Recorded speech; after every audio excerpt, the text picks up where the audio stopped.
Welcome to Defy These Times, a podcast dedicated to the easy task of tackling the 21st century. It is a project born out of my conviction that doing so requires an interdisciplinary and intersectional approach to understanding our complex world. I'm your host, Jure Ayub, and in these episodes I bring you conversations at the intersection of politics, history, philosophy, culture, science, and all the fun stuff in between. The following episode was first published for monthly Patreon supporters. To become a monthly Patreon supporter, please head out to patreon.com/firethesetimes or check the website for other methods. You can become a supporter for as little as $1 a month. And if you cannot donate, you can still support this project by sharing with your friends and family and leaving a review on Apple Podcasts, Spotify, or wherever you get your podcasts. The music of this podcast is by Tarabeat. Here's the episode.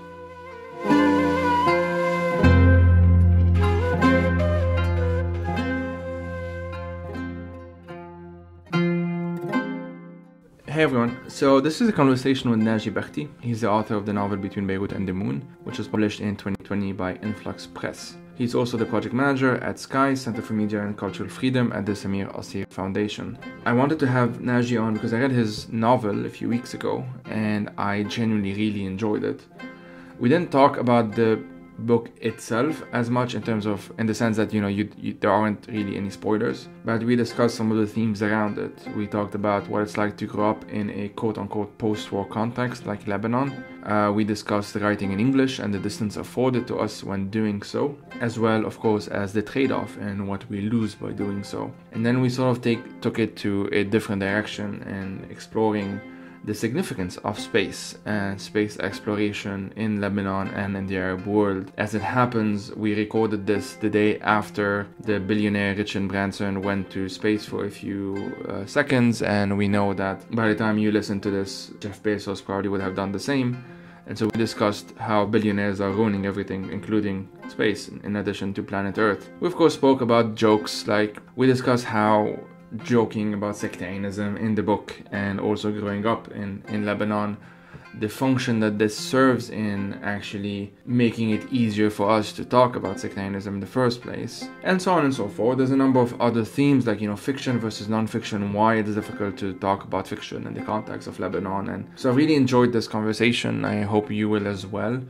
I'll just briefly say that the Defy These Times will be off for August and we'll be back in September. I'm taking a few weeks off, and so there's going to be an extra few weeks to record the additional episodes for September, basically. Hence why you won't get episodes in August. Next week's episode will also be on Lebanon. It will be with Lina Munzer and with Timur Azhari on the legacy of the Great Famine of Mount Lebanon, which occurred a little over a century ago. We discussed, obviously, the famine in the context of what's happening today as well. So that's it for me. Thank you for listening and take care, everyone. I'm Naji Bakhti. I'm the author of Between Beirut and the Moon. I'm a writer and lecturer, and I'm currently the programs manager at SKY's Media Center for Freedom of Expression. All right, well, thanks for having this chat with me. So as we'll be primarily talking about your book Between Beirut and the Moon as much as possible without spoilers, so that listeners listening to this who haven't read the book yet will still be able to follow, which is obviously the hope. The reason why I invited you on is that your book Between Beirut and the Moon was really refreshing. It was the only fiction book I took with me to this PhD retreat, and Thank you. Which is a fancy way of saying it. I sat in a studio for a few days and I read a bunch of books for the PhD, obviously, and I had this fiction book, which was yours. And the only criteria was that it had to be on Lebanon. And I picked yours because I felt, okay, well, this seemed to be different enough from many of the other, novels set in Lebanon, written by Lebanese or others set in Lebanon, to kind of, serve its purpose, let's say. And that very much ended up what happened. I really, really enjoyed it because it was very refreshing. And I mean, I've read a lot of Lebanese fiction books, I think, and there are certainly loads of great ones, but like one thing I have found a bit tiring, and maybe we'll talk about this in a bit, is the sense that I felt a lot of writers think a lot about the audience when they write, and so that which can affect the way they write. I'm not saying it's a good or bad thing. I'm just saying sometimes I don't really like it. Mm-hmm. But I didn't really get that while reading your book, which is a big part of why I enjoyed it. So let's just start from the start, if that's okay. Can you just present the story to the audience and, also talk a bit about like the genesis of the book? Sure, yeah. So Between Beirut and the Moon is it's a coming of age tale or story, and it's about this young boy growing up in Beirut in the post-Civil War era, so late 90s, early 2000s, and it's about this process of growing and changing and developing and um, learning more about yourself and others and the world around them, navigating this sometimes dangerous and sometimes overwhelming and turbulent space, which is Beirut, with all its sort of sectarian divides and quirks and challenges, as you can see now. It's in some ways it hasn't really changed very much, except perhaps slightly for the worse. Yeah, indeed. I had Elie Dagger on a few weeks ago. He's the director of Waves 98, for those who don't know, a Lebanese short film. And one of the ghosts, or the ghost that is in that short film, is kind of like the ghost of the future. And the main character, Omar, kept on repeating, like, I don't want to end up like them. I don't want to end up like them. And there was this sense, without giving too much away, that maybe he is ending up like them, or maybe not. We don't actually know in the movie.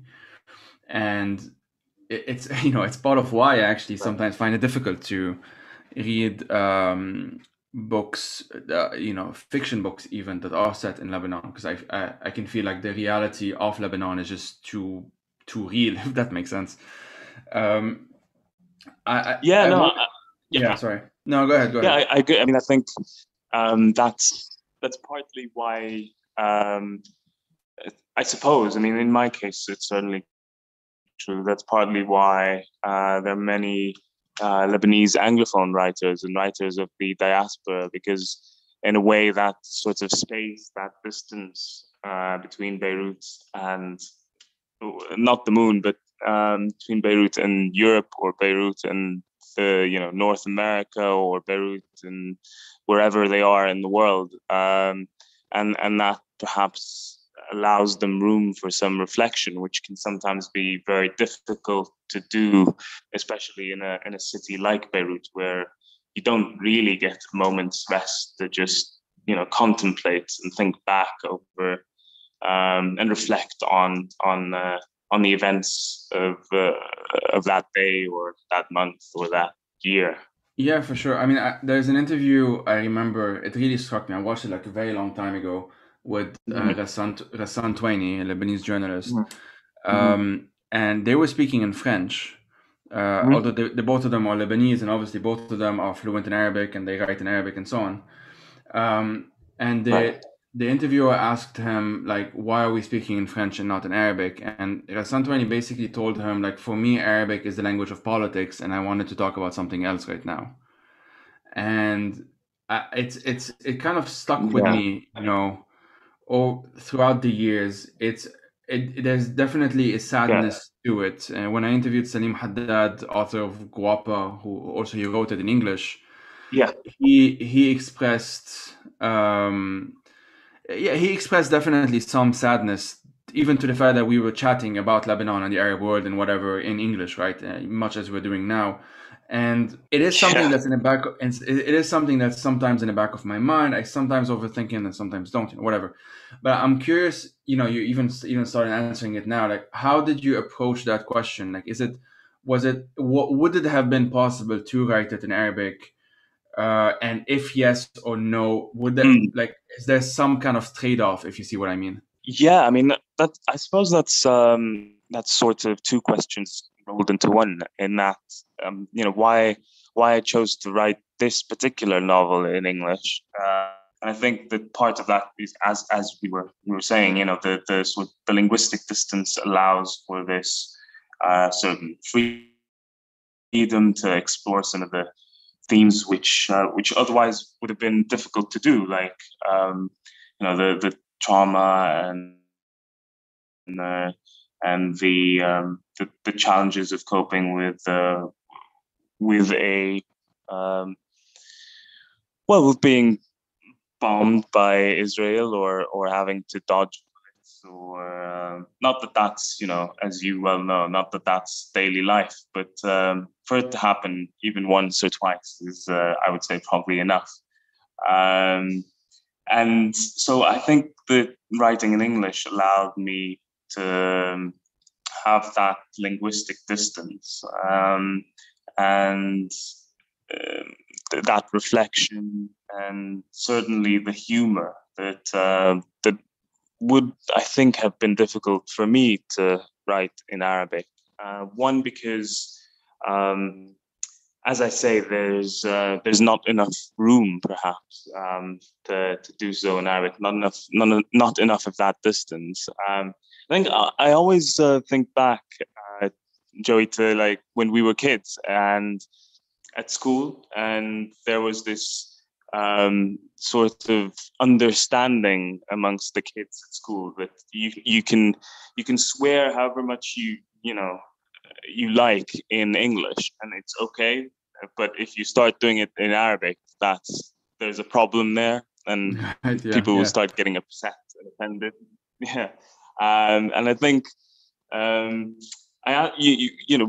we were discussing this, my friends and I, at one point, and one of my friends said, well, but it's because God doesn't understand English, and that's why it's okay to swear in English. And I think that what he meant by God would have been his self-awareness, his self-conscious, whatever that is. And yeah, it almost seems like in English you can take on this different persona, and it just allows you to mold that language.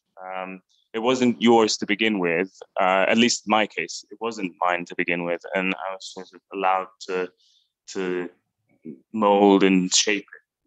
Whereas with Arabic, it seems like it doesn't, for me anyway, it doesn't bend.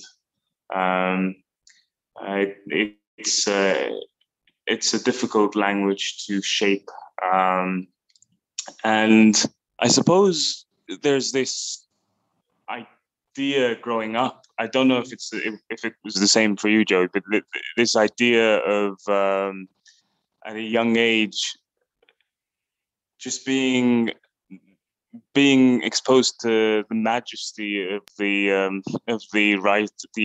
Arab writers, the writers in Arabic, and especially the great poets of the Jahiliyyah and the Golden Age and so on, and just measuring up to them.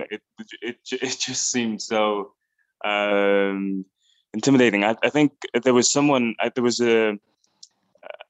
I can't remember who now, but I remember reading this in an article, and one Lebanese writer whose name just escapes me mentioned this fact as well, and I thought this definitely rings a bell. And even going back to school days, really, just I remember once at school writing a short creative piece, and I remember the Arabic teacher at the time, telling me off for using the word telephone instead of hatif. Right. And my point was, who says hatif? No one says hatif. Why would I? But yeah, it just it's one of those things, isn't it? Even something like hayya, instead of yalla, perhaps, or anything like that would For sure. certainly, I think it was sort of, you always felt like you weren't allowed to go too far with the language, and you had to step back and observe the limits, and I think that certainly places constraints upon sort of creativity of a writer in the modern day and age. But of course, that's probably because I'm not very good. The answer is I'm probably not a very good writer now. That's probably why. I don't write in Arabic. It's the simple answer, because other better writers in Arabic will have found their way, around this. But it's certainly a challenge, I think, that everyone's familiar with. No, for sure. I mean, of course, many have written in Arabic and speak and have of course. But I do. I identify with what you said because I also went to school in Lebanon. Go up there and everything. And my two native languages are Arabic and French, and because of that, in some ways, like despite that, I don't know, but because of that, I ended up being actually more comfortable in English. By more comfortable, I don't necessarily mean more fluent or whatever, but it's literally a comfort. Like there was a sense of I wasn't asking anyone for permission. I could kind of do whatever I want with that language because, as you said, it wasn't mine anyway. It didn't matter if I had an accent. It didn't matter if I pronounced it this word or that word, or if I was using a word that's less fancy than another word. There wasn't any kind of rule book essentially because it's just this third language that just due to the internet, especially growing up as a millennial, essentially it became the language that I used to discover the world, essentially music and finding things on Wikipedia or what have you, that kind of thing. And I have, absolutely. I think the way. Go ahead. Because it was this third language and it wasn't associated with identity with a capital I in English. There's no capitals in Arabic. And there wasn't I wasn't, how do you say this? By speaking English, by writing in English especially, I wasn't taking a political stance almost. Like I didn't have to emphasize my Arabness, or I didn't have to take a stance towards my Arabness or towards the pan-Arab, politics, or towards Lebanon or towards Lebanon's history.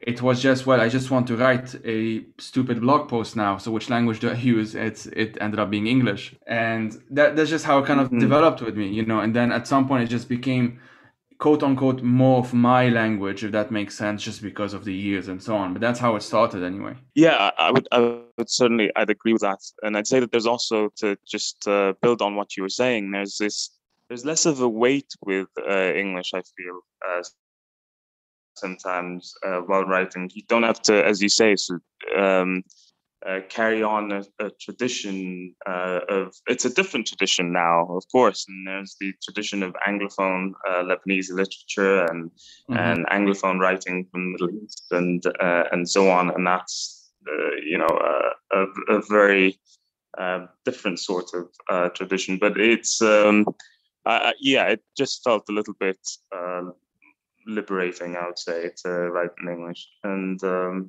and I was a bit wondering, like, okay, you mentioned the plot of the book and so on. What are some of the inspirations for this book? Like, when did you decide that, okay, I'm going to have a character, name him Adam, and he wants to go to the moon? Like, how did that happen?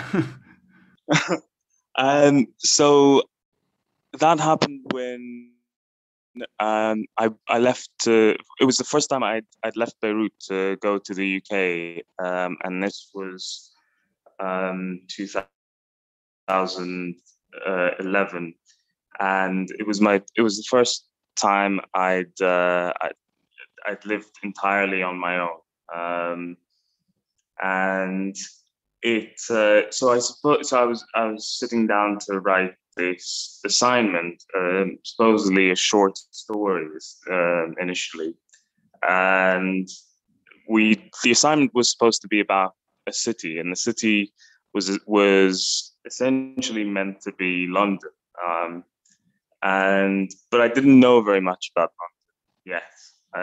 And the only city I'd ever known was Beirut, and so I wrote about Beirut. But of course, there was also the feeling of, how Lebanese people are. As soon as you take them out of Lebanon, they long to go back. And I found that I was very stereotypical in that sense. It was very obvious, and so the path I ended up going down was, I suppose, a little bit of yearning to go back. I'd only been there for about 4 months at that point. So it was ridiculous to even want to go back. But it was a little bit of that emotion and circumstance. And so I thought about all of my friends who'd left Lebanon as well, and how going back wouldn't be going back. It would be different because no one was there anymore, or most of my friends were not there anymore. And the idea was that this was about writing from Beirut to the world, and writing back to Beirut as well. And so yes, that's how it came about. It's sometimes been the novel's been described as being a love letter to Beirut in some ways, but I'd say that I wouldn't say that. I think it's more of a Atab letter. I mean, if you understand what I'm trying to say, it's so how would you translate Atab, Joey? I'm not entirely sure. Oh God, you put me on the spot now. Gentle admonishment. Yeah, a gentle admonishment. Something. Sorry, I didn't mean to do it. Yeah, something like that. I'm sure there's a better word for it in English as well, but yeah, and I think it's that idea of wanting to go back, but knowing that it was the country and the city that forced you out to begin with, and the fact that it never really provided the conditions for you to live a comfortable life, or the life that you might have wanted to live, or with the people you want to live it with. And so that's how that came about. It's a long, windy answer. No, I mean, yeah, I identify with this a lot. I mean, I now say it like semi-jokingly, but it effectively took a global pandemic for me to understand that I need a break from Lebanon for a bit. Like that's how I did my studies also in London in 2015. Mentioned this a number of times. I won't talk about it too much, but for like 4 or 5, basically until like early last year, I would go back very, very frequently, like 2, 3, 4 times a year. And now I'm speaking to you. It's been a year and a half since I've been back. I mean, January 2020 was the last time, and I remember January 2021 being the first time I had spent more than 1 year outside of Lebanon, and that was like the year basically. And it's a very complicated thing to say the least. But I suppose like one thing that I really enjoyed about this book, a bit similar to what I enjoyed about Guapa, for that matter, just to kind of bring back to another episode I did with Saleem Haddad, which is that it felt both like local and global at the same time, if you see what I mean. And there was just the sense that of course someone who grew up in Lebanon will probably identify with the character more than someone who didn't, I suppose, but that might even change like depending on of when they grew up in Lebanon. Like this is very much, you said, like late 90s, early 2000. That's very much the references, some of the stuff that were happening in the background essentially happened in the background of my own life at around basically the same age as the main character. And there was but with or without that, so even listeners who are did not grow up in the same context or whatever, I still think that they will find something, because it's a coming of age story. There is always more of a universalist, if you see what I mean, element to it as well. Yeah, I think so, absolutely. I mean, that's the idea. It's that this kid is the protagonist is like any other child or young boy in this case, around the world dreams of becoming an astronaut, wants to meet girls, wants to learn more about alcohol and try that, and wants to go to the beach and wants to dream of better things. And I think that should, that's a universal desire.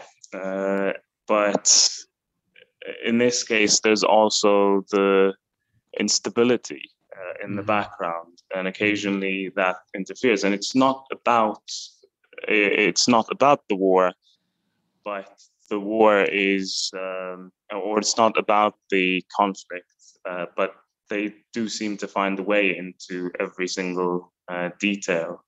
I feel like almost as if at times it's a nuisance until you realize that it's not a nuisance. It's existential. It's serious. It's troubling. Yeah, I mean, there's a lot there, and I was I was very happy to read a book that included both like my city and space, if that makes sense. The reason for that is that growing up in Lebanon, I didn't grow up in Beirut. I grew up in Mount Lebanon, but Beirut was always like the city that I could see basically from the window, and there was always this sense that I always knew that it was there, like in the background, but it took some time, and I had to leave Lebanon, also have that space, also London in my case, as I said, to sort of understand what that sense of claustrophobia almost was, and the symbolism, if you want, is that you think of the stars and the night sky, and obviously if you grow up, especially in Beirut, it's actually very difficult to see anything above you just because of how clogged it is. Yeah, And it's something that's like, absolutely. in Waves 98, actually, just to go back to that short film, it's not the night sky, it's actually the sea, and the sea becomes this great escape essentially, because also growing up in uh, most parts of Beirut, even Mount Lebanon, you don't really see much of the sea. um, so there was that sense of like an escapism, and escapism tends to have this negative connotation, but very much not in the way I'm talking about it. As it happens, like I just read a book of like a collection of blog posts by Ursula Le Guin, this well-known sci-fi writer, and Right. she spoke about this escapism that people who don't like sci-fi or whatever often accuse sci-fi of being. And she basically pointed out, like, well, sci-fi escapes usually, if it's unless it's a dystopia, escapes towards something better. There is this sense of like, well, we want to escape towards something better. So what is the accusation of? The accusation is actually that the current reality or our current world or whatever has something lacking, which is what is leading to that escape, if you see what I mean. And very, very much so, like in the case of, both of our cases, from what I'm gathering, growing up in Lebanon, there was this sense, like for me, like the internet was the escape, and that's why English became a main thing as well. And I had the sense that I was in a space, and my body was in that space, but my mind wasn't really allowed to grow in that same space. And that's what books and the internet and whatnot, and going back to the English discussion that we mentioned as well. Yeah. That's kind of the role that took in my life. Yeah, exactly. Yeah, I think you summed it up perfectly there. I think that for me personally, growing up in Beirut, it was always yes, reading and the internet and so on. But the internet wasn't great, at least not initially. But it was definitely going for a swim, jumping into the sea. In my case, I did grow up in Beirut, and I didn't really have. I'd see a lot of my friends would go to spend their summers in their villages or towns, sometimes in the mountains, as is your case. And I envied that, to be honest. They always complained about it being boring. At least most of them did. But yeah, I always thought that I'd have loved to have experienced it. But now that I spent most of my teens and 20s living in a city, it's I don't think I'd do very well in the mountains or in a No, I mean, yeah. So I want to, if you want, sorry, I want to talk more about like the space component of it because I'm really fascinated by that. I don't know if you watched the documentary Lebanese Rocket Society. I've actually I only I'd known about it before writing the novel, but I deliberately chose not to watch it because I didn't want it to influence what I was doing, and I thought that it probably would. But I did know about it, and then afterwards, I've only seen bits and pieces of it. But I actually taught at Haddad University, where the yeah rocket was put together in the 60s, and I passed by the model of the rocket on occasion. So I'm familiar with the story, but I haven't seen the entire documentary. Yeah, so I'll mention it briefly for listeners who don't know. So Lebanese Rocket Society is a documentary by Joanna Haji Thomas and Khalil Jrej. It came out in 2012. I wrote down the plot from the internet just for people to know what we're talking about. So the story is the adventure of the Lebanese Rocket Society began in the early 60s at Hagazian University, the university you just mentioned. A young Armenian a young Armenian professor of mathematics, Manug Manugyan, he led a group of students and they set up this Lebanese Rocket Society to create and launch rockets for space study and exploration. And they ended up being the first, they produced the first rocket of the region, end quote. The story is very much for me, and there is even a section of that documentary that's more actually fiction, like it's animated. I believe Ghassan Halwani animated that one, but I might be wrong. And it's very much like the animation is actually like what could Lebanon have been like had the Rocket Society allowed to continue. It was prevented, it was banned from continuing essentially by the government and the military, I believe, due to like regional tension and the Americans and the Israelis not wanting something along those lines. But I could be wrong on that, but it's probably something along those lines.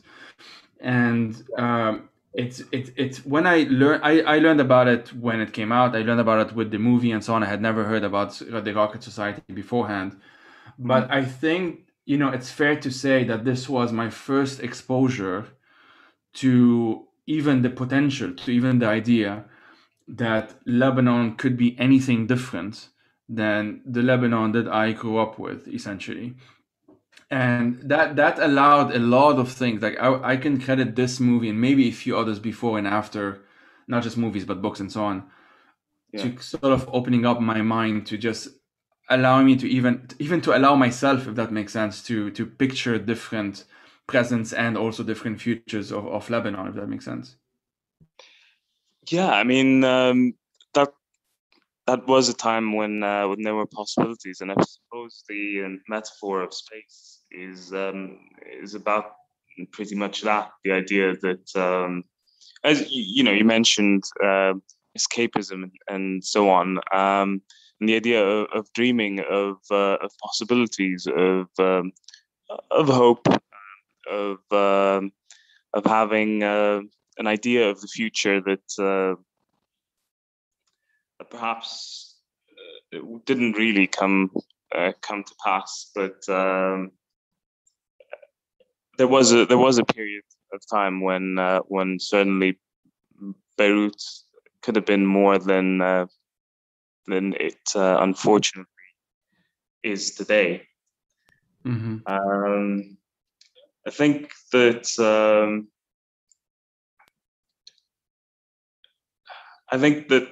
the idea of wanting to go to the moon, the idea of leaving Beirut to go to the moon is because of the context of Lebanon, because of where we live and where we are, where we grew up. There's always the notion of, this is about wanting to just leave home, isn't it? Or wanting to be in a different place. But the moon isn't. I don't think that the moon or space or rockets or so on. I don't think that that's just about leaving the space that you're in or leaving Beirut. I think it's also about, as you say, aspiring to reach a better world, a better society. I think it's not just about leaving; it's about becoming as well. Yeah, I mean, I can cite you the beginning of Star Trek if you want. Space, the final frontier, essentially. So I think a lot about space and its meaning and whatever. I'll probably do some episodes specifically on that at some point, but I do find it very interesting how, I mean, just by coincidence, we're recording this on like July 12th, which is a Monday. Yesterday, the British billionaire Richard Branson went to space for like a few seconds. So it just so happened that, this is also topical. It's in the news. Many people don't know that. So if it's okay, I'll briefly mention like some context of Arab astronauts. I'll mention the first two because I think it's very, very symbolic. So the first Arab astronaut was Sultan bin Salman Masoud. He's the second son of the current king of Saudi Arabia. And the second Arab astronaut was Muhammad Faris, who is Syrian, and who in recent years became a refugee fleeing the regime. And I think he's in Turkey, but I'm not sure. And so the symbolism here, I kind of thought about this because it struck me as the contrast was quite something. Like the first is a prince, royalty of an absolute monarchy. And the second is now a refugee fleeing a regime that basically acts like an absolute monarchy. And, whatever symbolism this generates, I think it kind of sends a message to people who kind of maybe think about this like I do, that this, because, okay, so let me explain this, be a bit more coherent maybe. The notion of space and, I mentioned the opening lines of Star Trek, like the final frontiers, these are the voyages of the Starship Enterprise, exploring strange new worlds and seek out new life, new civilization, basically to boldly go where no one has gone before, kind of like a progress. It's a future. It's we're always basically the future is the unknown, but it's also positive in some sense because it's the unknown, because there's room to grow. Where the story, unfortunately, for the Arab world thus far has been that a royalty gets to go to space, and not suffer the consequences later as the second one, as I mentioned. At the same time, even beyond that, one thing that I do know, from just having read a lot of books and just watched way too many documentaries on the space race and the Apollo mission and, Sputnik and whatnot, is that there was some kind of sense in the 60s, especially by many people, not by all, but by many people, that this is being done, that there was something being done for like humanity as this common entity, as us rather than just the Americans, rather the Soviets. And I know the story of like Armstrong and Buzz Aldrin going to the Soviet Union and being greeted by a lot of Soviet scientists, and there was this sense that everyone had achieved this thing, even though, quote unquote, technically only the Americans had. And that is there is a sense that this has been we are prevented from having that kind of access to the common, or this common future, if you see what I mean, due to everything that we've been talking about, not just Lebanon, but the Arab world as well in general, the two examples I mentioned. But specifically in Lebanon, or even other than Lebanon, like I was going to mention Larissa Sansour's work. She's a Palestinian artist, and she has this short film called A Space Exodus. People can look it up on YouTube. In which is just like it's a Palestinian woman. She is I don't know if she's the first, but like she's someone on the moon, and she says, a small step for Palestinians, a big step for mankind, paraphrasing Armstrong. And it's a fiction, not because the fiction about that short film is not that there's someone on the moon, because we know that that's not fiction. We know that that's happened. The fiction is that there is a Palestinian on the moon. That is the fiction. And I mean, and the woman, to be fair, as well. Absolutely. Yeah, exactly. And so it's just a short 5-minute thing, and you can also see why. Wow, this looks like a Star Trek type of fiction, right? And when it's actually just a Palestinian woman who's on the moon, and the reason why it feels so impossible is due to the reality on Earth, if you see what I mean. Yeah. I mean, that contrast is what's really interesting. Yeah, exactly. I mean, as you say, you say that back in during the Cold War, there was that, I suppose there was that sense that humanity had achieved something, absolutely, but a lot of humanity had been excluded, of course, because it was essentially just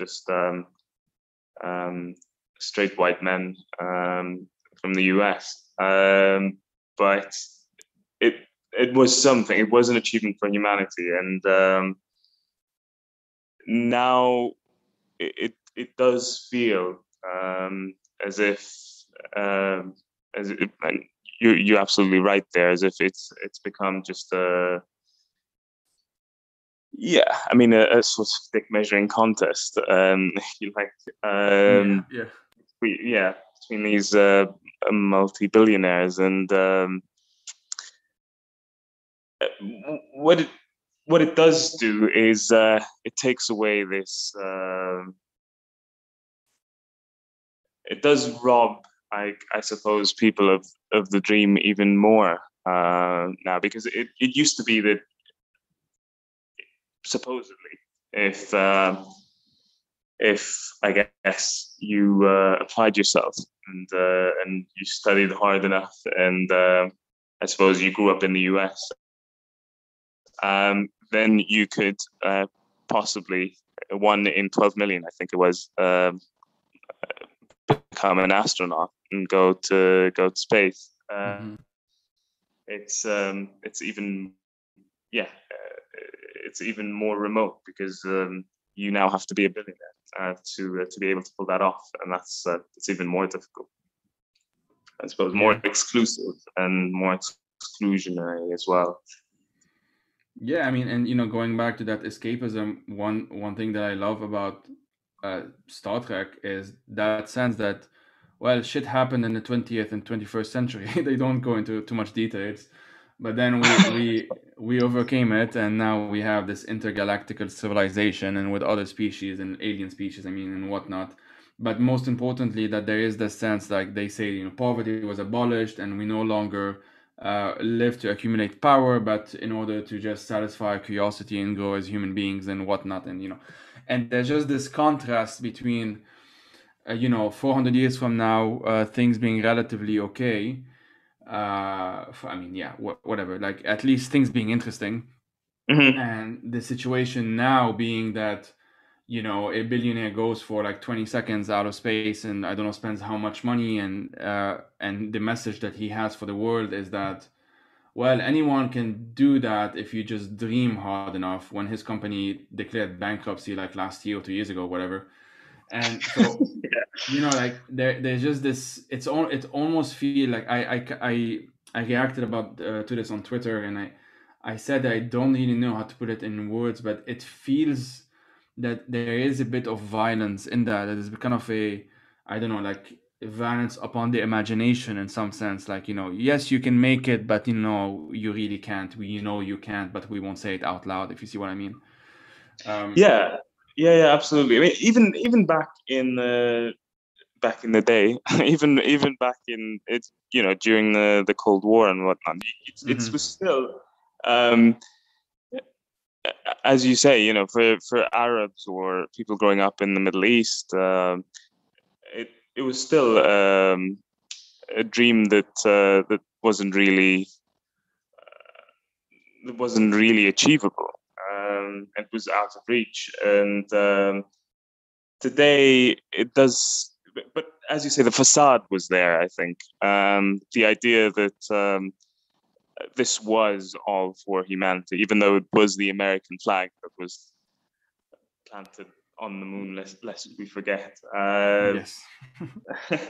But yeah, there's now with this billionaire race, it does seem like that's going to be even more difficult. And when it was nations going to the moon, or the nation going to the moon, you felt that at least a nation is responsible towards its own citizens, and that, you know, eventually, it hasn't happened yet, but eventually you'd have you know, women going to the moon, people of color going to the moon, and so on. And so there would be more of that equality of opportunity, and so on. But with private billionaires now controlling that, you wonder whether that's ever going to be an issue for them, or a priority. And yeah, and of course, you know, you can see where that's problematic. Yeah, and that, like, universalist, even if it is just a facade, which, I mean, I agree it was, but that was enough for some, including the Lebanese Rocket Society, for example, Yeah, to absolutely. appeal to this idea. And that's why there was this sense that, you know, one small step for humanity, whatever it was. But yeah. You know, the thing where he stepped on the moon and said Yeah, something. that thing. That There thing. was just it does feel like, I do admit I've seen, it was an obsession of mine for some time, like documentaries, and there's a really good podcast on that on the BBC as well. I think it's called 13 Minutes to the Moon or something like that. Okay. And it makes me, even to this day, like, emotional in some sense, just because, as I mean, that in itself, but also the contrast to now, where we're supposed to all feel like we are all Richard Branson, you know, like, there's just this. Yeah. Anyway, maybe it's a bit too much I mean, on Branson, but yeah. no. I mean, no. You're right to do so. I think this. It was this sort of unify. Everyone was watching this one rocket go to the moon, and that all of humanity, and that is something, or at least all of humanity with access to television sets. And I think today, I think the only comparable thing, although perhaps not nearly as inspirational, would be the pandemic, where all of humanity had to just stop and deal with this pandemic together. The world stopped all at once, and no one was immune to that. And even so, having said that, you know, as soon as the vaccination rollout began, we began to see again that there was this difference between the should we call it the global north and the global south, and how developed nations, you know, immediately went about restoring normality, as it were, whereas developing nations are still trying to deal with the pandemic and bearing the brunt of it as well. No, for sure. So okay, I wanted to. I'll take this conversation in a different direction, if that's okay. Or else I think I'll spend too much time ranting about Richard Branson. Yeah. Do you have a poster? Do you have a poster of him on your wall? Oh God, no. Okay, that's good. So another very interesting thing about the book, about Between Beirut and Between Beirut and the Moon, Yes.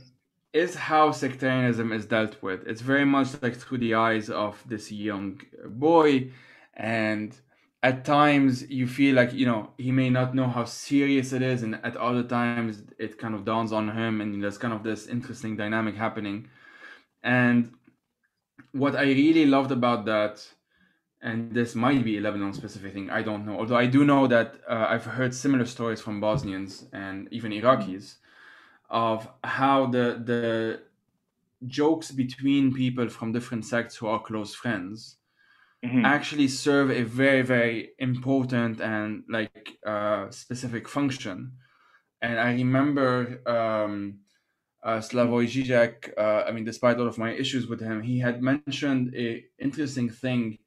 I believe he Mm-hmm. was talking about the Balkans, of how there used to be many more jokes, Croats would make more jokes about Bosnians and Bosnians towards Serbs and whatever, Mm-hmm. and that sort of stopped in the years, let's say, before the conflict and then the genocides. Right. And that was kind of one of the signs in some ways of that, of the societal Tensions. change in some ways. Yeah. Yeah. And as it happens, I just read this article on The Guardian, Mm-hmm. of a project called Project Cassandra. I wrote about it on my blog. I'll link it. Mm-hmm. That it wasn't, they didn't go through with it as in they lost their funding from the German government. It's a German thing. But what they were trying to do, what they were tasked to do, is to try and predict future conflicts by reading, essentially going through a huge amount of literature from said country. And Mm-hmm. it's very interesting because it actually does, it wasn't allowed to finish, to go through, so we will never know all of the results, but it does corroborate certain things that we already know from like sociology and whatnot, of how, for example, like prior to 2003, not that before 2003 in Iraq, I mean, things were fantastic, but one thing that did change after 2003 is a sharp reduction in inter Sunni Shia marriages, for example. Right. And we saw this as well, obviously, in Bosnia and Herzegovina. This is almost not entirely, but significantly reduced marriages between, like, Bosnian Muslims and Croats, for example, or whatever. Yeah. Yeah. And so there is that sense in Lebanon between friends of mine. I have a number of groups of friends. As it happens, they're kind of from a bunch of different sects, and we all have very specific jokes about the Druze in the group and the Shia in the group and the Christian in the group and the Sunni in the group. Yeah. Very much like how his friend Basil, the Druze is just mocked by the others and stuff. And Yeah. so, can you talk a bit about that? Like, why did you want to include that component that maybe, I don't know, maybe not, I have no idea, but maybe not as accessible maybe to a non-Lebanese audience, or maybe it is, I'm not sure. Yeah. I mean, for one, I deliberately chose Ras Beirut because, in my mind at least, it's still this sort of melting pot, or at least it was when I Mm-hmm. was growing up. Mm-hmm.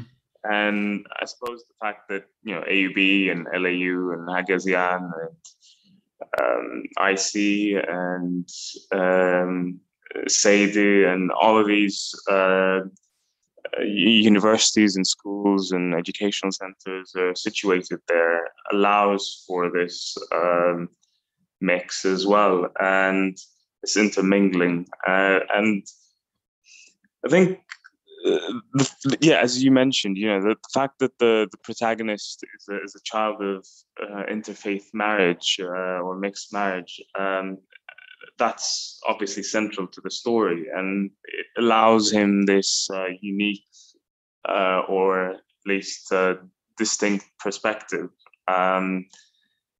And so he's not pulling for one side or the other. He's allowed to mock or joke about Christians and also about Muslims, and sort of he's not perceived to be belonging to one side or the other. And this the humor, I think, it comes in to facilitate that discussion around sects and sectarianism in Lebanese society. You mentioned your friends and how they happen to be from these different sects, or belonging to these different sects. And yeah, I've had a similar experience myself growing up, and the idea that anyone would be offended by a joke about his or her sect is it just doesn't cross our minds, because it's as you say, it's this way of not necessarily, not, I wouldn't call it breaking the tension at all. I'd say it's about just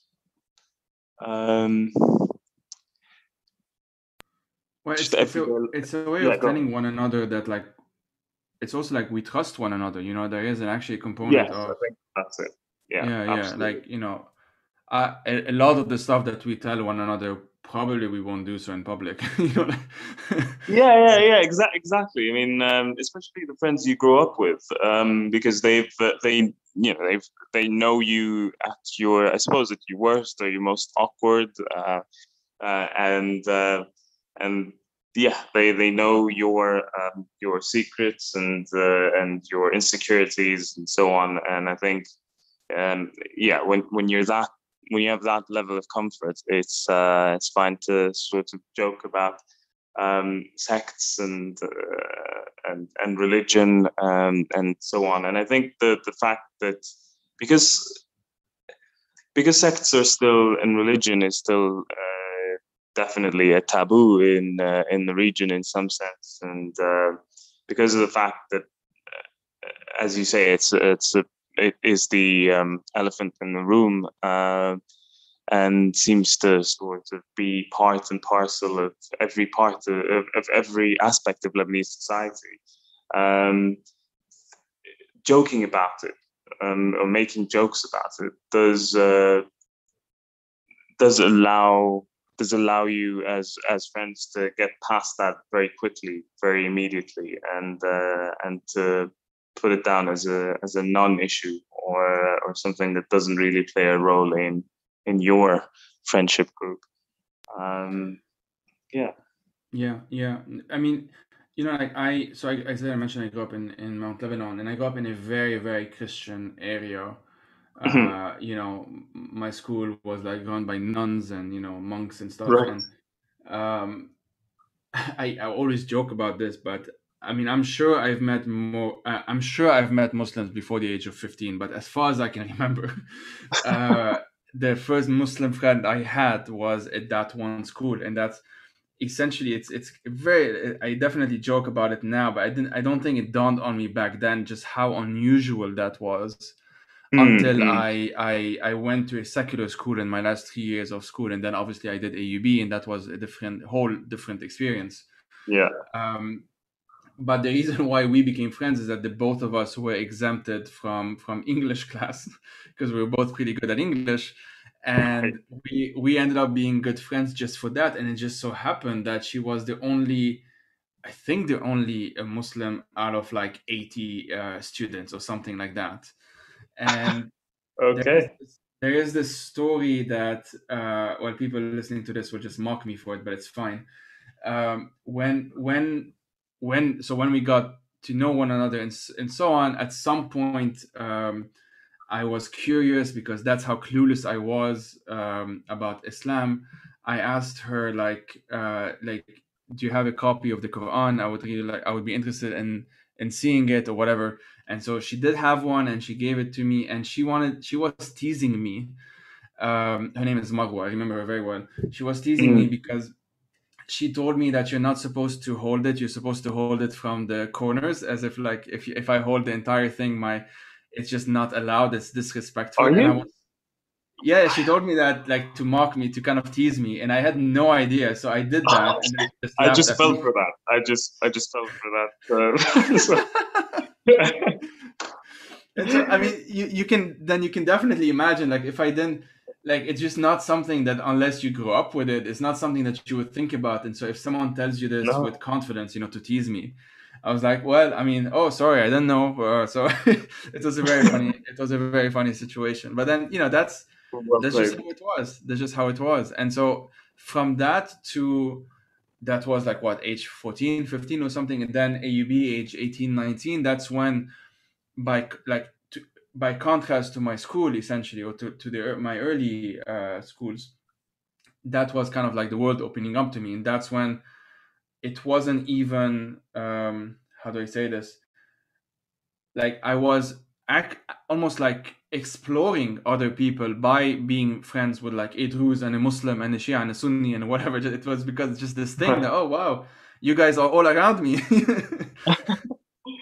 Yeah, yeah, absolutely. Yeah, I mean, I do remember being a kid, and so I used part of this experience for while writing the novel. But I do remember these iftars as a kid, and because I never fasted, uh, I wasn't invited to most of them, so I had to. While writing the book, I had to just imagine what it would be like, mostly.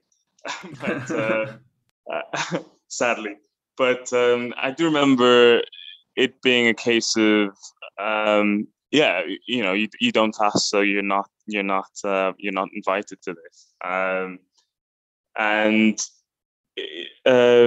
yeah, it was this sort of this different level of being excluded.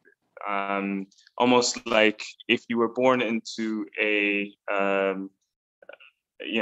Muslim father, or just happen to have a Muslim heritage, if you like, you would be expected to behave in a certain way, and not doing so would lead to you being ostracized for that. More so than if you perhaps were not born into that religion, and therefore you were not obliged to fast. Almost like there's a sort of responsibility to it, or a sort of you just had to adhere to those rules. You were choosing not to, and so therefore you have to bear the consequences. But yeah, looking back now, it does seem to me like that's the sort of thing that we should definitely be looking to weed out early on, and make sure that isn't something that children carry forward with them. Yeah, and a book like this one for me is just also one way of doing that. The what I really like, I already mentioned this a bit, but I'll expand on it. Like, it was both very light and very serious whenever sectarianism was brought up. At times, it was just like a joke, and you felt like the main character was sort of like, you know, stumbling through sectarianism without knowing where to land and that kind of thing. And at other times, there are some, I'm not gonna say, of course, but there are some bad stuff that do happen, and that's when it kind of it dawns on him that there is this thing all around him that's this big deal. And it made me think a lot of because my PhD is on Lebanese cinema, so it made me think of some of the films, especially West Beirut being, I suppose, the West most Beirut, well-known yeah. one, where they are just two kids, and they know a bit what's happening, but they don't fully understand. It really mostly feels like the world around them is coming down hard on them, and they need to adapt super quickly, and they don't exactly know why or how, or like they have to kind of learn on the get-go. And as it happens, I think I had mentioned this on the podcast before, but maybe not. When Rafiq al-Hariri was assassinated, so on the day of the explosion on February 14th, 2005, I was at Sanker Ain Najm, which is in Ain Najm in the mountains, and we were watching West Beirut. It was part of like a class thing. Oh, right. And so the symbolism it didn't cross my mind until like like years later. Like, what kind of coincidence was that? But yeah, as it happens, our school overlooks the building, like the entire building overlooks Beirut, as much of Mount Lebanon does, and of course, the shockwave reverberated, much like last year's shockwave did, obviously, for people in Mount Lebanon, the explosion in Beirut. And yeah, there was just this. I was I would have been 14, and West Beirut is this coming of age story as well, in the context of war. In that case, in the context of the Civil War. So I guess sorry, you were saying. That obviously West Beirut was a big, and I saw it when it first came out back in 1998 at the cinema, and I remember because you know what it was like growing up, and there was nothing about the war in the history books. Obviously, there still isn't, and it was simply a case of these stories that your parents will tell you or your grandparents will tell you about what it was like to live during the war. And at the time, I was about 8 or 9, and um, we didn't really know what war was like, but we knew that it had been there and that it had a massive effect on the country, and that everything that had happened since we were born was or had been impacted by the war to some degree. And just watching these young kids, particularly the two boys, navigating the city and doing as they please in the chaos of in the case of the war of the civil war of Beirut, it really started to make the war and the violence in the background come to life. And I think that that movie, that film, never really left me. And I think that the aspect of coming of age and becoming yourself, and also having to deal with a real threat to your life and to the lives of your loved ones, is something which is something that you shouldn't have to deal with as a kid or as a teenager. Your own mortality and the mortality of your loved ones. That's something that you shouldn't have to deal with. But obviously, war makes that inevitable, and I think that's what West Beirut did. Is it brought that home at a very young age, and then of course we had our own experiences of that later on in 2005, 6, and 8, and so on. No, for sure. It was the same feeling for me, or as I said, I didn't realize it until much later. There's also the film Zozo, where there's a bit of that happening as well. That as well. Came out some years ago. It's like 2012 or something, I think. But like, was it? The one where the kid leaves to Sweden eventually. Exactly. And it parallels the director's. He's himself Lebanese Swedish. And Zozo is very much like this boy. Zozo, that's his nickname, and he has to find his way. I won't say too much about it, but he has to find his way to Sweden, where his two grandparents live. Because his family died. Their home was bombed. Exactly. And so there's very much like how he views things, of course, through the eyes of the innocent in some ways.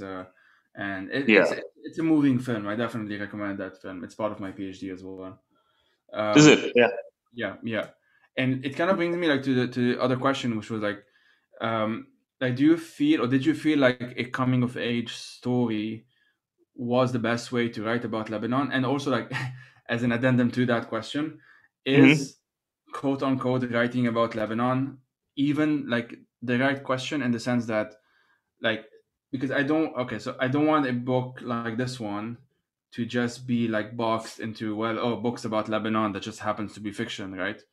And I don't know, does that make like, did you think of the character in a context, or was the context always something that you wanted the character to explore, if you see what I mean?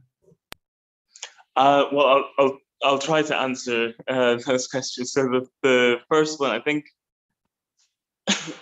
that Yeah, the idea of coming of age was occurred to me because I wanted the development or lack of development of the character, the protagonist, to mirror or mimic that of the city and the chaos of the city. And with Beirut, it always seems to be changing, not necessarily for the better, but it does always seem to be in flux.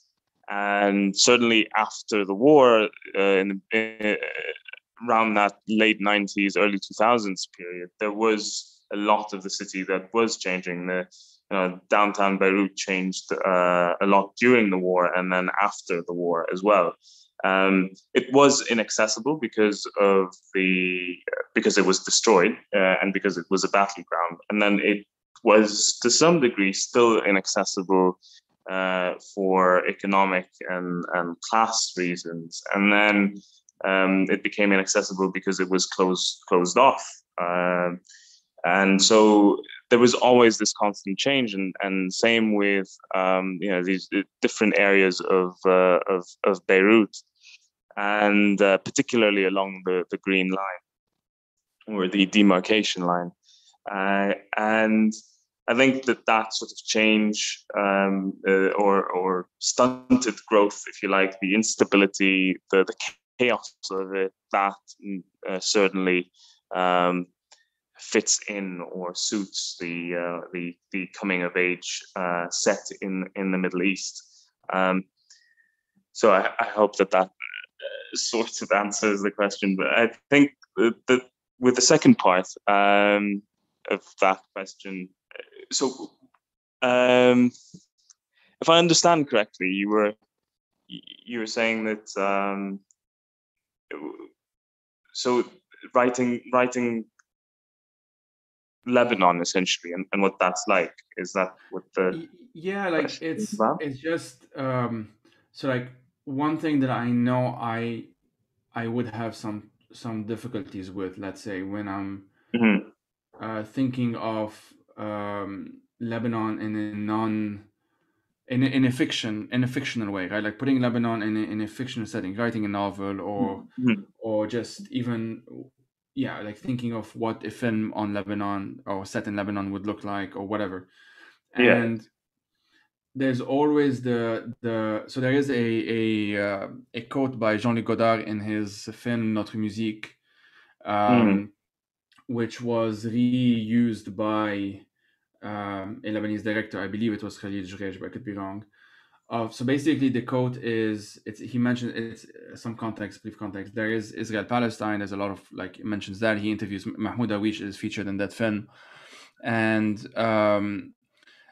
the quote is that like the Jews became the stuff of fiction, the Palestinians of documentary, and the meaning behind that, Jews here being Israel, Palestinians obviously being Palestinians, uh, Mm-hmm.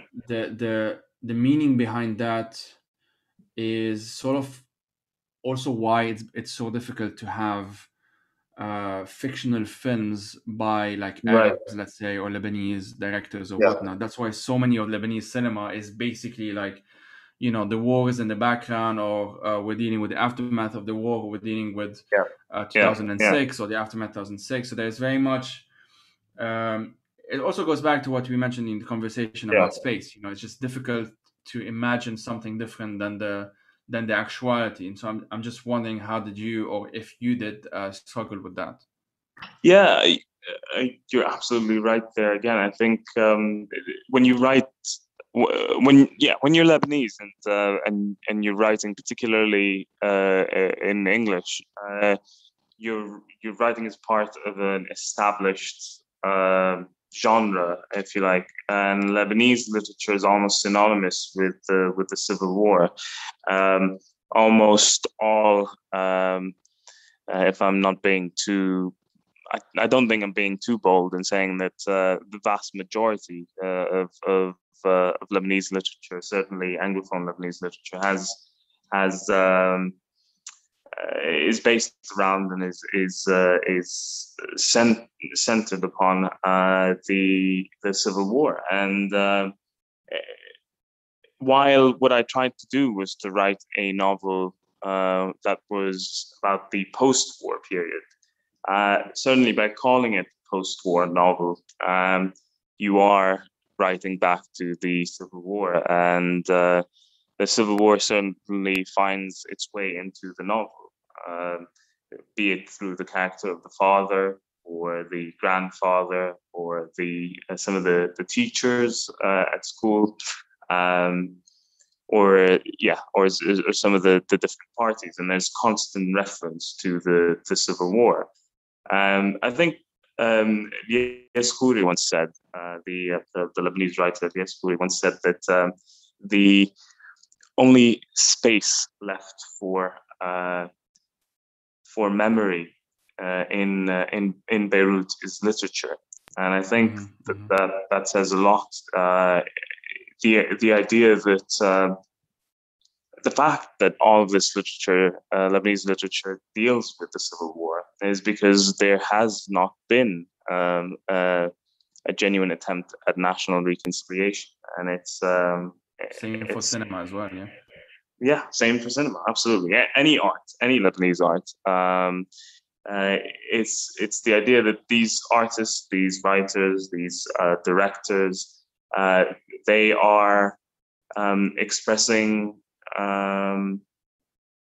some sort of, I suppose, a cry of pain or anger or rage, or sometimes despair or sadness, loss, because in real life we haven't actually genuinely attempted national reconciliation, and we haven't moved past the Civil War. We tried to move past the Civil War by burying everything and pretending it never happened, but that's got us right back to where we started, and with the same people in charge, the same men rather in charge, and I think that the idea that Lebanese literature is focused on the Civil War is inevitable in that case, and I think it'll continue to do so, be it through post-war literature or so on, because we are still, as a country, we haven't reached a place where we can move past this. I think literature, art in general, tends to highlight or point to it holds a mirror up to society, and that mirror will display the gaping wounds, and one of those, certainly the most prominent, is the wounds left by the Civil War, and until we try to genuinely heal as a nation, and not just apply a couple of band-aids on it, I don't think that Lebanese war literature or Civil War literature is going anywhere anytime soon. Well, yeah, definitely. I think, like, funnily enough, like, one of the next question was about the character of the father, and what I really found interesting about this guy is that he could have been like a mostly accurate description of my grandfather, Right. and some male relatives that I can think of, and it's very like that. It kind of stood out, the whole writing eulogies for newspapers, which is what he does, and I'm not entirely sure why. So, like, when I interviewed the leader, again, Waves 98 director, he mentioned, we spoke about like the symbolism of the television, the TV in Waves 98, and the TV being kind of this, kind of like the bringer of bad news, essentially. And for me, the newspaper growing up was that. It wasn't so much a television, because I get anxious on television, so I don't watch them. But there was, and my grandfather was the one who would bring the newspapers. We lived in the same building. He passed away last year. Right. And Sorry for your loss. thank you. And he would, so when the like delivery dude was busy or absent or whatever, I would go and bring the newspaper, and I always felt like there was something very performative about what he was doing. My grandfather, there was something very like, as though he was taking on his role in society, even though it was just between him and just him. No one, he wasn't reading Just the him, public, yeah. just in the house. Him in the newspaper. Yeah. Him in the newspaper, yeah. And I sort of felt this a bit about the father. So like, what's his deal? Like, what can you tell us about the father? um, yeah, I think the idea is that the newspaper obviously it's this wall between the father and the rest of the family, but particularly the father and the protagonist. Exactly. And he hides behind this wall whenever it's convenient for him to do so, and then he's in control and he can move the wall and he can put it back up again, and so that aspect's definitely there. It's also, I think, a way for him to cement his identity. It's an identity thing, like sort of something to identify him by. The man holding the newspaper, as you put it, and so there's that too, and I think it's particularly with the idea of obituaries. It's sort of this attempt. There was a time when he was a young man and he wanted to move forward, and he had dreams, perhaps like his son of becoming something more than just this boy, trapped in a bathroom in a shelter, hiding from the bombs or whatever. Mm-hmm. And there was a time when he wanted to move forward, but now the Civil War has sort of robbed him of his youth and his childhood and his ambitions and those dreams. And instead now he aches to go back to the time before the Civil War. And that time, that past, which he yearns to return to, that's ebbing away, or it's slowly receding.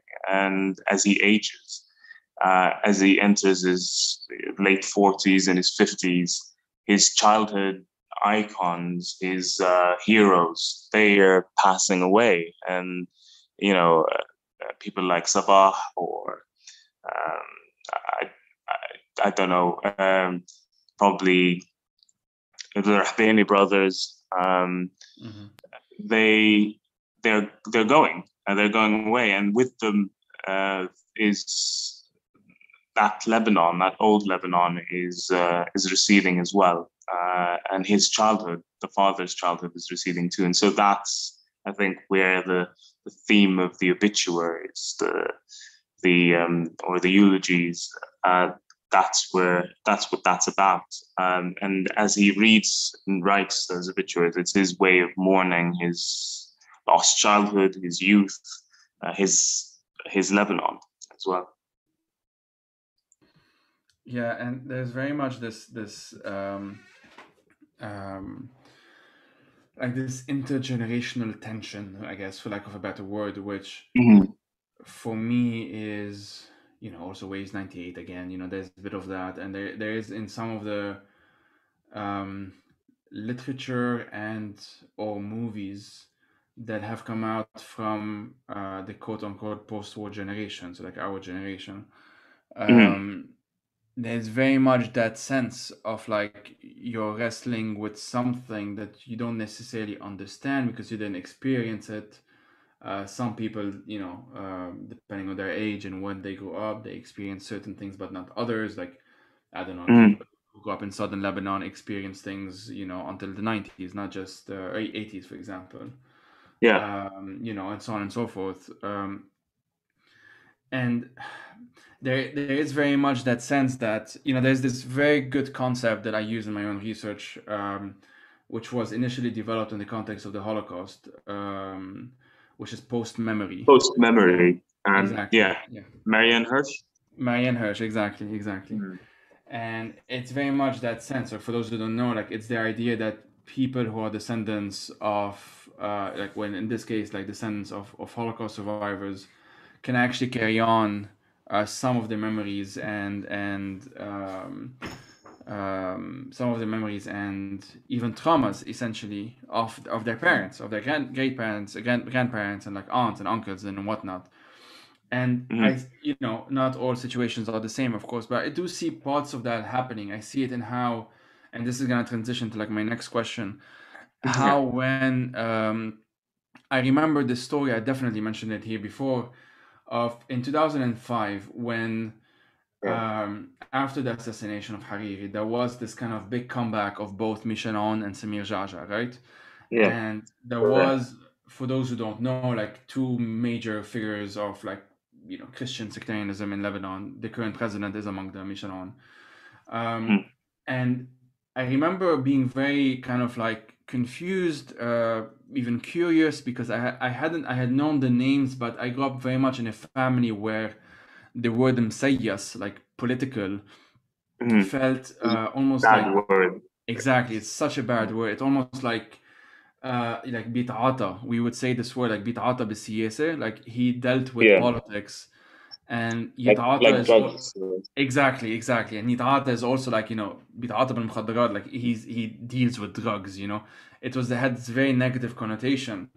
And so when I was in school when all of this was happening, and so because it's as I said, like overwhelmingly Christian area and school and stuff, there was a new division popping up between people whose parents were pro-on and people whose parents were pro-Jaja, like the Free Patriotic Movement, as we would call them now, and the Lebanese forces. And this, I remember like kind of asking my mom even one day, like, are we with on or Jaja? I had asked her that question. And she's like, I remember stopped the car and she yelled at me like, we don't deal with this, mom net'ata again with all of this. And of course, like her way of protecting me, blah blah, like that's a different story. But I always found it very interesting how this can also like the silences can also be inherited. Like there are some people who inherited what one scholar called like a sectarian historiography. So a certain story of the war, right? Like a certain story of like their family is with Hezbollah or their family is with the Kataib or whatever. A narrative. A certain narrative, exactly. Which makes sense and it's internally consistent, etc., etc.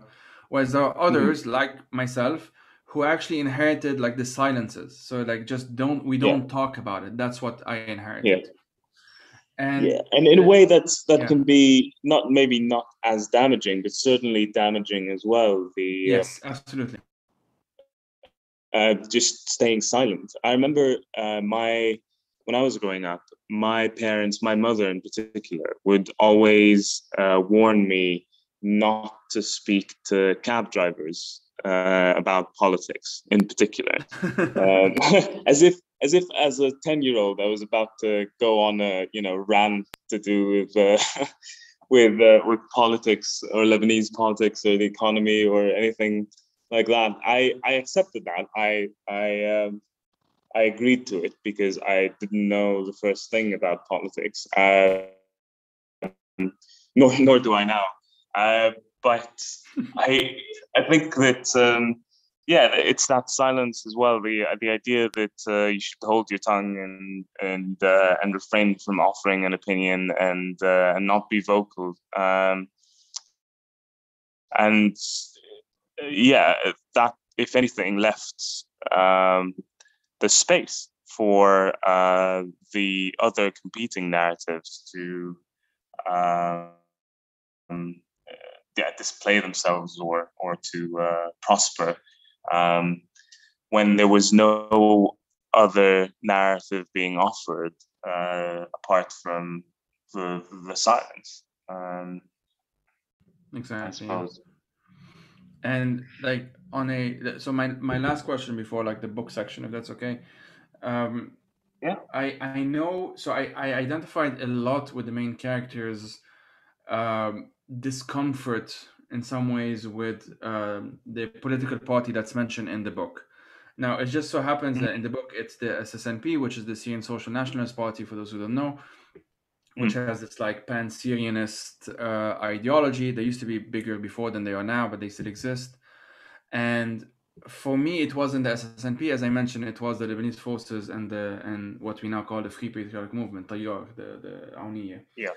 And I this, I don't think I had mentioned it before, so this would be the first time, I think. But I had this very close friend, like a childhood friend, and he, at some point, it seems like the way I remember that it happened overnight, but it definitely didn't happen overnight.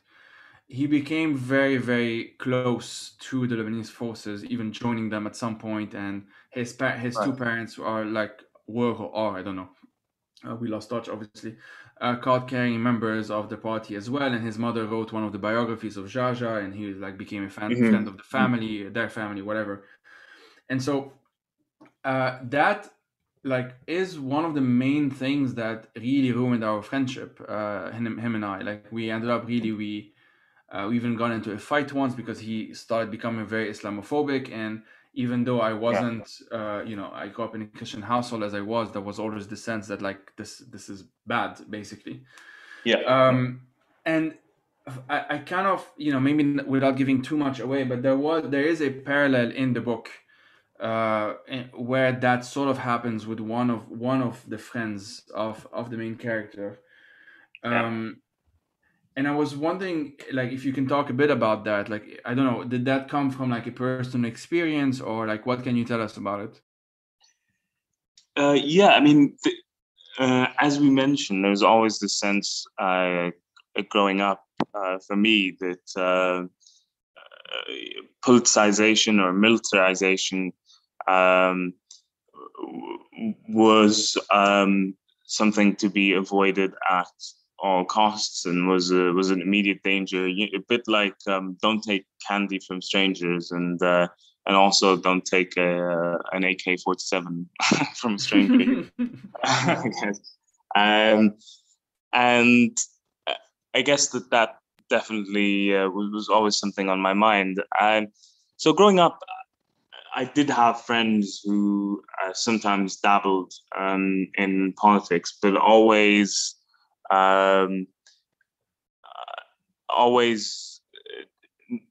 not in support of the traditional political parties, and so I suppose that was less of a sin. But yeah, I mean, the idea of militarization, I think it didn't come from a personal experience of one close friend who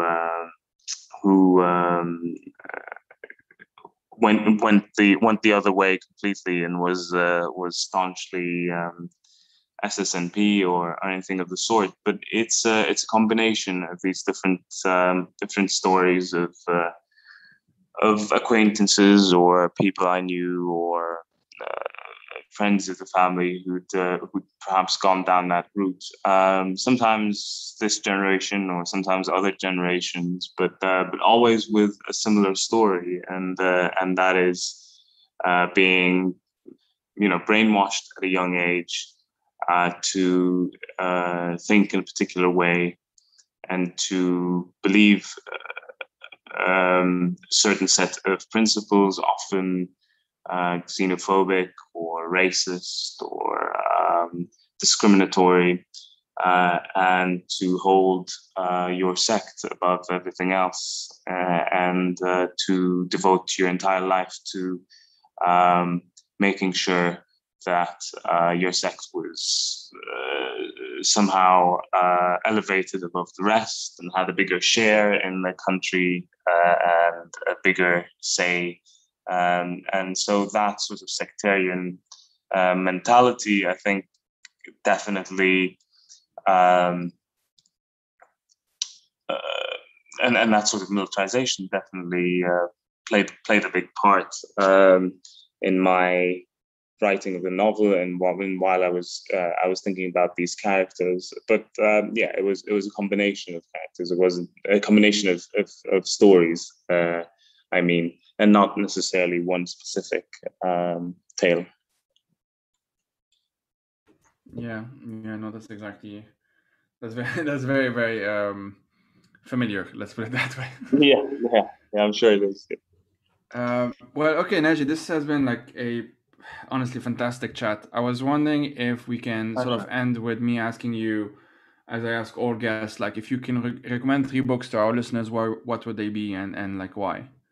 Sure. Can I first say that I didn't want to interrupt you earlier, but yeah, I wanted to say that I I particularly enjoyed reading Guapa, Saleem Haddad's Guapa, because you'd mentioned him earlier several times, and yeah, it is beautiful prose,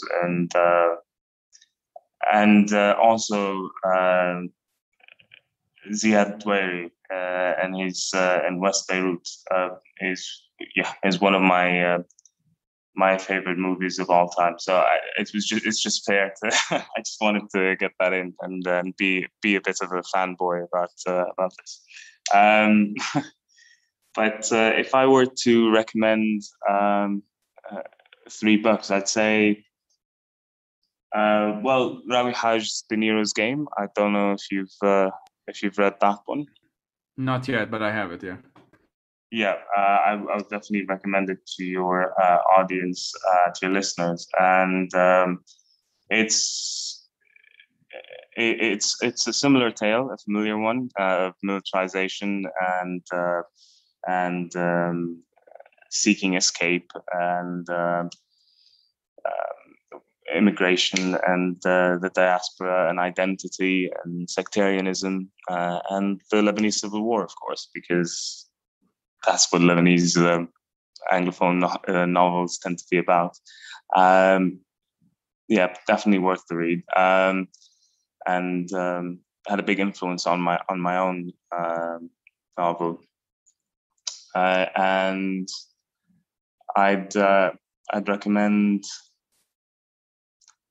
Persepolis, the graphic novel, and it's about growing up during the Islamic Revolution in Iran, and a little girl who grows up at the time and how the country was changing, and it deals with the subject with such humor and heart,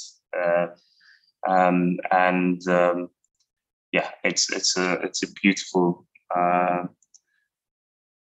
piece of art, and I'd also recommend Paddy Clark, ha ha ha. That's the full title of the novel by Roddy Doyle, and it's about this. What's fascinating about this novel is it was the narrator is a very young boy throughout the novel, and it's from his perspective. So it's entirely it's a child speaking to you basically throughout the novel, and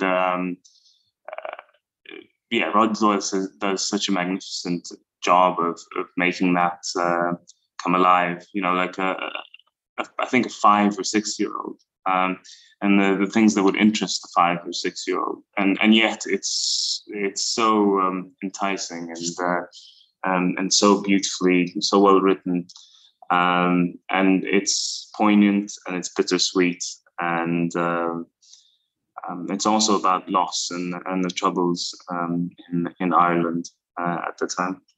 Amazing. Well, on that note, Naji, thanks a lot for your time. Well, thank you very much. I really enjoyed this, Joey, and I hope we get to meet in person sometime as well. Me too. Thanks a lot, man.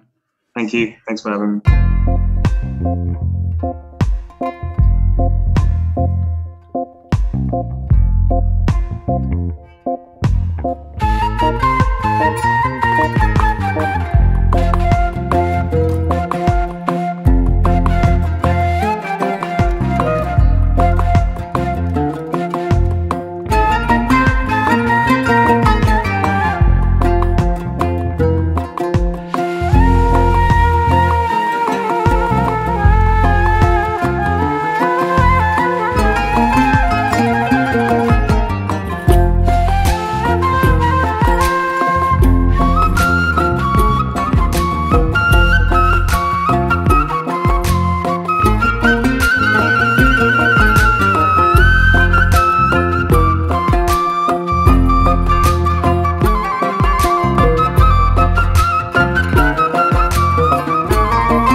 The Fire These Times is made possible by supporters on Patreon. If you'd like to support through a monthly donation, you can head out to patreon.com/firethesetimes. And if you want to explore other options, you can do so by checking out the website.